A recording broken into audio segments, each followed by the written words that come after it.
Hello everyone, welcome back to my channel. Today we're going to be talking about things you should know before becoming a military spouse, or things you should know about being a military spouse, because over the years I have created a small list and I just thought I would share. Before we get started, I want to say I don't typically do a lot of these videos just because I kind of feel like sometimes they can be a little controversial. I don't want anyone to feel flustered by anything I say or anything.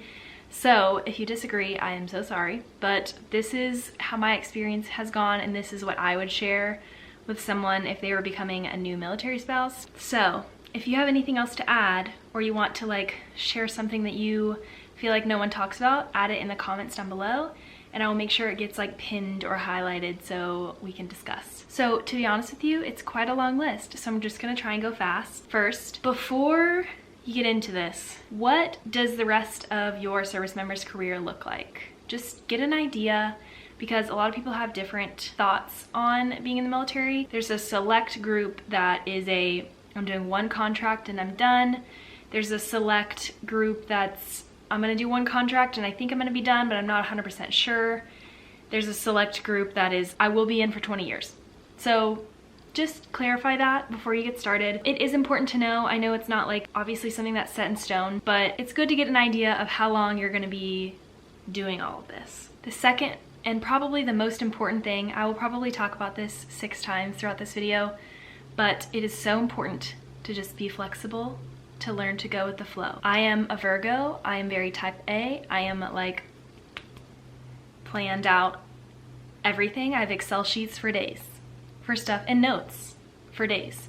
I'm very organized and very everything needs to have a plan. And becoming a military spouse has taught me to just chill out a little bit, because everything changes. You could have a plan one day and literally the next day they could come at you and say, psych, never mind. So just be flexible, learn to go with the flow. If you're a type A, super organized, planning everything out kind of person, it's possible to be flexible and to learn to go with the flow. Trust me. Next, figure out what to do and what not to do. In that sense, I mean OPSEC, which OPSEC is this. Essentially, it's just knowing what you can and can't share on social media, what you should and shouldn't talk about, things and details that you shouldn't share with people, stuff like that. I promise over time, the rules, they are rules, but the guidelines, I guess I should say, become less scary. Whenever you first become a military spouse, it feels like there's so many rules and there's so many things that you have to follow that it kind of is a little overwhelming. But over time, things get easier and it just kind of becomes part of life. For example, at 5 o'clock every single day, you're inside or you are not out and about, because you have to stop the car and stand at the flags or whatever. It's not as serious over here, but I know at Fort Carson, people will, everyone stops driving. No matter what, your light can be green, everyone stops driving. People in uniform get out of their car. People are just walking down the street and just have to stop. So weird things like that, you'll get used to. It'll just become a way of life. Number 4, I think. There's a lot. I might have to make a part 2. Get organized. Again, if you're type A like me, Virgo, you'll be fine. But if you're not somebody that is typically super organized, this is your time to figure that out, because there's a lot of paperwork.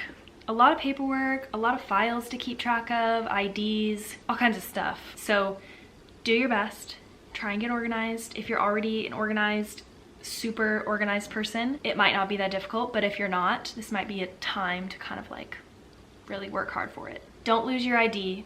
Your military ID. Most of the time, I know in the States you can get on and off post without it, because if your spouse has it, then y'all can get on and off post. At least at Fort Carson where we were, and that was in 2020. So I don't know if things have changed, but as far as I know, in the States, if you forget your wallet or something somewhere, your service member can bring you on post and you can get it that way. In Germany, for example, though, you have to have all IDs for everyone in the car.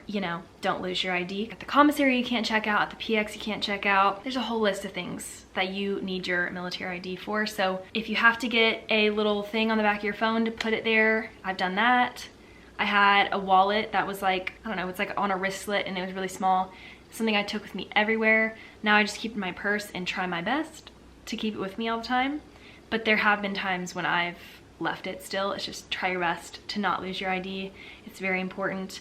Not even just to not lose your ID, but to keep it with you all the time. Also, with that, try your best to memorize your service member's social security number, because you will need theirs more than you need yours. Okay, the next one, learn about their job, but don't feel like you need to be knowledgeable enough about it. 9 times out of 10, when someone asks you about what their job is, you could just make something up and like people won't even question you. Jake used to do that whenever we'd go home. Like people would ask him about stuff and he would just make it up and then people wouldn't even question it. So, you know, learn about their job so that you can talk about it with them and know what they're talking about in some ways when they come home from work. But don't feel like you need to be a master or an expert at their job. No one's gonna expect you to be able to like list out their MOS perfectly and exactly how it is and talk about everything they do. If you get stuck in a situation, just be like, either, I don't know, or he can't tell me, or they can't tell me. Then people don't even ask questions. Let me know if I should make a part 2, because I don't know if you can see this, but I have like, this is where I'm at right now, and I have a good probably 15 more. It is so common for people to complain about everything. And when I say everything, I mean everything. There's so many people in the military community. Not everyone's ever gonna be happy, but it is so common for people to complain when you get to a new duty station.